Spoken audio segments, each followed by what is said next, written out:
lugar eh. Nailipat na sa kanila eh. Gold bar. Na, Saan galing? sa ibang bansa, ninipusit ni Marcos, tatay nila no. Ninipusit. Eh wala, di man yung magalaw kung hindi presidente ng Pilipinas yung kumikan. Yun lang yung hinabol ni Marcos na maging presidente siya.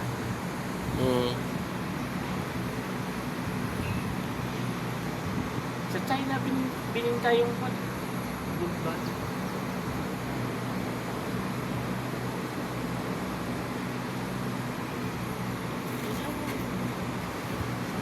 Lahat ng gold sa Pilipinas na Ubos na.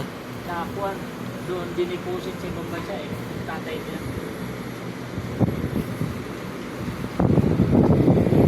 Mahaba na lang. Banyan.